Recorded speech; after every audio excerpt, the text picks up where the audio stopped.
이번 시간에는 불시잡변의 자비에 대한 비판에 대해서 알아보겠습니다.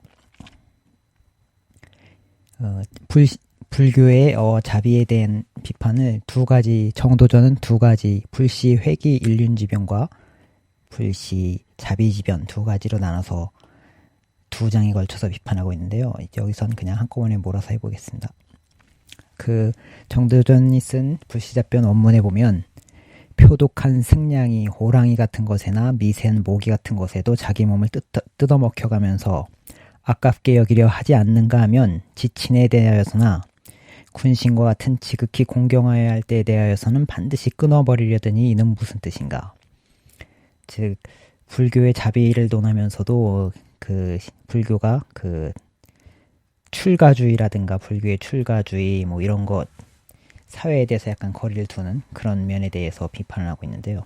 즉 유교는 인이라는 걸 최상의 덕목으로 삼잖아요. 인은 사랑은 사랑이지만 친소가 있는 사랑, 즉 가족을 더 남보다 가족을 더 사랑하는 게 당연하다 이런 식으로 얘기를 하는 사랑이고 이게 인이라는 게 가족 윤리를 이제 만드는 그게 됐죠. 그런데 불교에서의 그 지친에 대해서나 뭐 이런 군신에 대해서 이런 거에 대해서 왜 불교의 입장이 그런가를 알기 위해서는 불교가 약간 염세주의적인 경향이 있다 하는 것을 좀 인정은 해야 될 것 같아요. 염세주의라는 게 요새는 굉장히 나쁜 뜻으로만 쓰이고 있는데 그 뜻을 보자면은 세상을 싫어한다는 거죠. 염오한다. 염자라는 이거는 염증을 느낀다 뭐 이런 얘기를 많이 하잖아요. 우리가 무엇에 대해서 나는 참 염증을 느낀다 이런 거죠.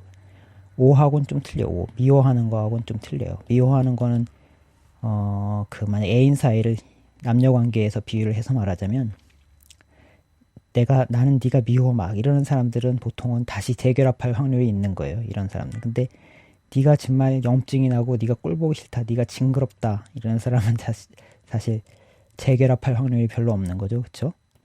이런 것처럼 미워한다는 건 좀 애착이 있는 거고 염증이라는 것은 이 사회에 대해서 에서 애착을 좀 버려라 이런 얘기. 이 염자라는 게 그래서 징하다. 우리는 한국말로 참 징하다 그런 얘기 많이 하잖아요. 징하다. 아이 참 징하네. 세상이 참 징하구만 이런 얘기 많이 하는데 그 징거버거 이거하고 뭐 전혀 상관없는 거지만 하여간에 이걸 보고 언뜻 저는 징거 이 버거를 딱 보는 순간 저는 참 징하다. 이걸 굉장히 잘 표현하는 그림 같다.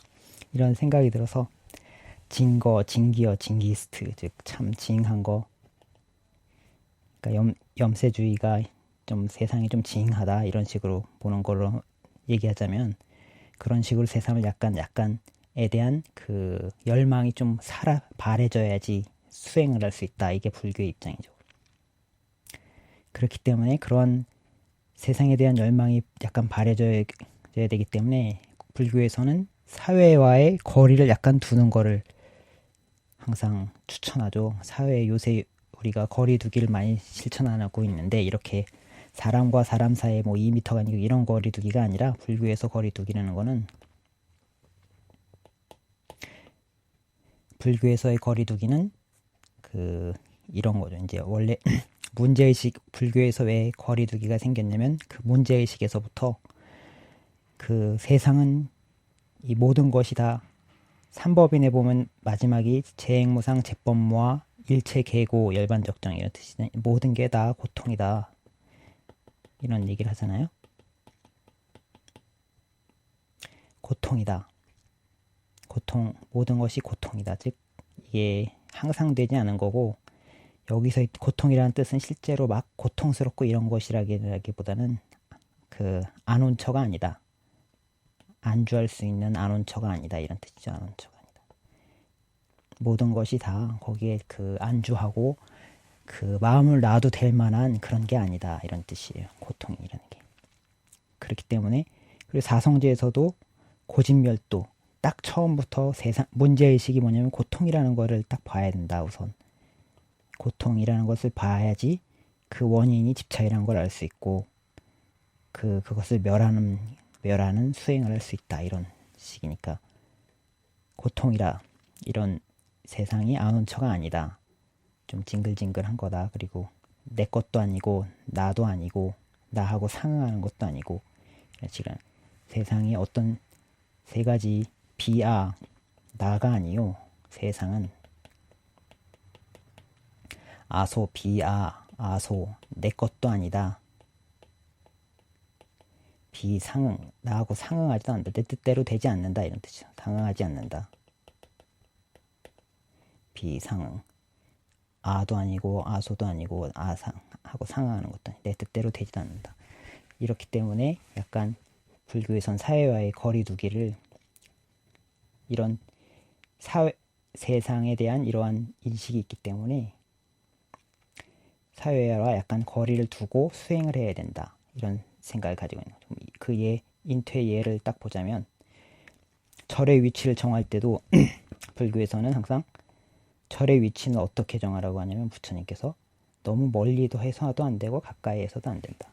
즉 절을 약간 그 도시에 이제 중앙이 있다면 도시의 변방 쪽에 이제 다 절을 만들어라 항상 이렇게 얘기하죠. 도시가 거의 끝나가는 경계쯤에다. 근데 너무 또 멀면 또 안 되죠. 왜냐하면 탁발을 나가야 되고 먹고는 살아야 될 거 아니에요, 그렇죠? 도시로 탁발을 나가야 될 거 아니에요. 그렇기 때문에 너무 가깝게 해서도 안 된다. 그러니까 약간 거리를 좀 두되 불가근 불가원 이런 게 불교의 원칙이고 마찬가지로 불교에서는 아란여행을 항상 추천하잖아요. 부처님께서 칭찬하시죠. 아란여행이라는 게 뭐냐면 혼자 어딜 가서 수행하는 거예요. 거기에 이제 산에 혼자 가서 자리 편하게 이렇게 앉아서 수행을 하고 계곡이나 동굴 이런 데 혼자 가서 화장터 아니면 빈 오두막 이런 데가 예로 잘 나오거든요. 경전에 보면 이런 데 가서 혼자서 수행을 해라. 이게 이제 아란여행인데 심지어는 우리는 요새 생각하기에 이제 승가에서 소속되어서 항상 수행을 해야 된다 이런 생각을 많이 하는데 꼭 그렇지도 않은 게 경전에 보면 아란여행을 얘기할 때 하는 얘기가 뭐냐면 너무 제가자들하고 너무 많이 어울리지 마라. 제가자들이 하고도 물론 가르쳐주고 뭐 이런 게 있어야 되지만 너무 계속 붙어 있고 그러면 안 좋다는 거예요. 그리고 심지어는 같은 출가한 비구나 비구니하고도 너무 오래 붙어 있지 마라 이렇게 얘기했어요. 이거 우리가 생각할 때는 좀 이상하게 생각될 건데 근데 부처님은 이렇게 얘기를 하셨어요. 출가한 비구니들하고도 같이 오래 붙었지 마라. 제가들 뿐 아니라 그러니까 혼자 있는 걸 더 좋아해라. 그렇게 하는 걸 칭찬하셨어요. 혼자서 이런 데 가서 수행하는 걸 칭찬하셨어요. 왜냐하면 이 출가를 해서 뭐 이제 거기서도 상가를 만들고 하면 그 안에서도 또 지지고 볶고 이런 게 또 생길 거 아니에요. 그렇죠? 일종의 사회적인 그런 문제들이 또 생긴다고요. 지지고 볶고 지네들끼리 이제 출가한 사람들끼리. 물론 훌륭한 분들만 있으면 그런 일이 거의 없겠지만 어쨌든 간에 그 사회가 생기기 때문에 일종의 이것도 출가한 상가도 일종의 사회적인 뭐 그런 문제들을 조금씩 갖게 된단 말이에요. 그렇기 때문에 거기서도 출가한 니네들끼리도 너무 붙어있지 말고 혼자서 가서 이런 수행을 해. 이걸 제일 칭찬하셨어요. 그리고 아난존자한테 항상 이런 얘기 하시잖아요. 아난존자. 아나나 너는 언제나 아란여행을 좋아하게 될 거냐 하면서 이렇게 그 얘기를 하시는데 지금 아난존자는 별로 이런 걸 안 좋아하셨나 봐요. 그쵸? 혼자 가서 수행하고 이러는 걸. 그러니까 깨달음을 좀 늦게 얻으시잖아요. 그렇죠? 그래서 그렇다면 이제 불교에 이런 식의 그 불교가 정확한 문제의식, 고라는 정확한 문제의식 이런 게 있기 때문에 약간 인퇴, 약간 사회와 거리를 두는 이러한 불교의 이제 기본적인 생활 방침 이런 게 있잖아요. 여태까지 말씀드린 이제 그 정도전이 비판한 이런 그런 내용들이 생길 수밖에 없는 거고 그렇다면 불교의 윤리가 기준되는 거는 우리가 다 알고 있죠. 그렇지. 불상생 등 5개 뭐 이게 윤리의 기준이 될 수 있겠죠. 윤리라고 할 수 있겠죠. 불교의 윤리. 그 그뿐만 아니라 근데 불경에서 보면 파세나디 왕이 부처님한테 와서 한 가지 뭐 물어본 적이 있어요. 근데 어떻게 물어봤냐면, 제가 지난 며칠 동안 곰곰이 생각을 해봤는데 이 세상에서 가장 중요한 것은 나 자신인 것 같습니다. 이렇게 며칠 동안 자기가 이걸 생각을 해봤다는 거예요. 근데 나 자신이 제일 중요하지 않냐? 이런 식으로 부처님한테 와서 딱 물어본 거예요. 그러니까 우리 생각에는 또 이제 그게 아니라 남한테 자비를 베풀어야 된다 이런 식으로 얘기하셨을 것 같은데, 그렇지 않고 어떻게 얘기하셨냐면, 그 말이 맞습니다. 나 자신만큼 중요한 게 어딨어요. 그 말이 맞다고 얘기를 하시고, 그리고 단지 다른 사람들도 그렇게 생각한다는 것을 잊지 마십시오. 이렇게 얘기를 했거든요. 그러니까 즉 다른 사람들도 나처럼 자기 자신을 굉장히 소중히 여긴다. 그걸 잊지 말아라. 즉 공평하게 나와 남을 공평하게 하는 게 윤리의 기본이다 이거죠. 그렇죠? 윤리의 기본. 똑같죠. 이거 논어에서 기소불력 물시여인 이런 얘기 하잖아요. 내가 바라지 않는 것을 남에게 하지 말아라. 똑같은 거 아니에요. 그렇죠? 윤리의 기본은 다 이렇게 나의 처지를 미루어서 남에게 이제 생각하는 이런 공평하게 하는 이런 게 윤리의 기준이 되는 것이고, 그리고 또 하나 불교에서 제일 큰 기준이 되는 거는 수행을 진전되게 하는 것. 불교는 문제의식이 확고하고 방향이 확고하잖아요.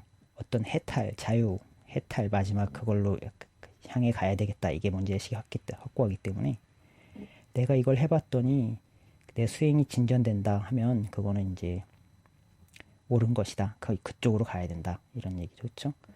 만약에 어떤 데서 수행을 하는데 몸은 힘들고 이런데 수행이 진전이 된다. 그럼 거기서 계속 하라는 거예요. 그리고 또 몸도 편하고 수행도 잘 된다. 그럼 거기서 하라는 거예요. 그러니까 수행을 진전되게 하는 게 있으면 하는 방식으로 해야 된다. 이게 불교의 윤리 기준이 세 가지 이런 식으로 볼 수 있겠고, 그렇다면 이제 가족윤리에 대해서, 불교에서는 가족윤리에 대해서 이게 정도전이 제일 비판한 거죠. 그렇죠? 자비라는 게 이런 인과 같이 이런 가족윤리를 잘 설명을 못한다. 사실 불교에서는 부모 원증경 같은 가족윤리에 대한 게 나오긴 하지만 사실 가족윤리가 별로 불교에서는 강조가 안 돼요. 일반적으로 보면 종교들을 보면 대부분 일반적으로 종교는 가족윤리를 지배함으로써 가장 강력한 생명력을 얻는데, 우리가 아직까지도 유교의 영향력이 있다고 생각하는 거는, 유교적인 사고방식을 사람들이 갖고 있다기보다도 우리의 가족윤리가 유교를 기반으로 해서 거의 움직이잖아요. 가부장의 지위라든가 뭐 와이프라든가 이런 게 이제 와이프와 남편과 아내가 어떠한 관계를 가져야 되는지, 자식과 부자 간의 관계는 어때야 되는지 이런 거에 대해서 유교가 그걸 지배하기 때문에 유교가 아직까지도 생명력이 있다고 이렇게. 마찬가지로 이슬람교도 보면, 제가 꾸란도 잠깐 이렇게 읽어봤는데 그 경전 자체에 가장의 지위라든가 이런 거에 대해서 보장하는 게 굉장히 많아요. 가장의 지위, 아버지가 자식한테 심지어는 명예살인이라고 막 죽이고 막 이렇게까지 할 정도로 그런 게 있잖아요. 즉 가장의 지위를 이렇게 확고하게 보장해주는 그런 게 있어요. 이슬람의 종교 같은 경우. 이렇게 이슬람도 가족 윤리하고 이렇게 딱 엉겨 붙어 있기 때문에 제가 볼 때는 이슬람이나 유교나 이런 거는 쉽게 사라지기 힘들다. 왜냐하면 그 사람들의 가족 윤리를 변화시키려면 굉장히 힘든데, 그리고 근데 불교는 보면은 별로 가족 윤리가 없잖아요. 그렇죠? 기독교도 가족 윤리가 좀 있긴 한데 이 둘보다는 좀 약한 편이고, 기독교도 있긴 하죠. 그렇죠? 남편은 어때야 하고 마누라는 어때야 한다. 여자는 남편의 갈배뼈로 나왔으니까 순종해야 된다. 이런 식으로 얘기를 하잖아요. 가족윤리가 있긴 있죠. 근데 불교는 근데 이런 거에 비교하면 제일 가족윤리가 적어요. 가족윤리라기보다는 심지어는 이제 가족을 떠나서 수행해라 뭐 이런 얘기를 많이 하니까.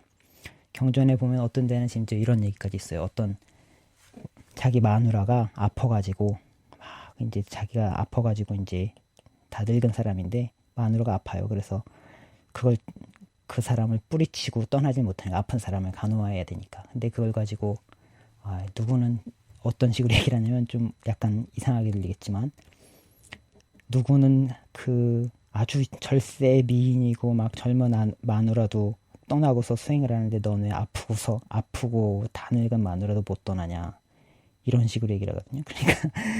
그러니까 그게 별로 그 방향이 목표의식이 확고한 거죠. 그쵸? 어떻게 좋게 얘기하자면 좀 나쁘게 얘기하자면 가족윤리가 별로 없고 근데도 이렇게 생명력이 그렇기 때문에 제가 볼 때는 불교는 이런 가족윤리에 의한 생명력이 별로 없는데도 아직까지 참 유지된 게 참 대단하다 이런 생각을 저는 합니다. 그게 그 불교 자체의 그 뛰어남 때문에 살아남았다 이렇게 보는데 어쨌든 간에 오늘은 이만 마치고 다음 시간에 뵙겠습니다.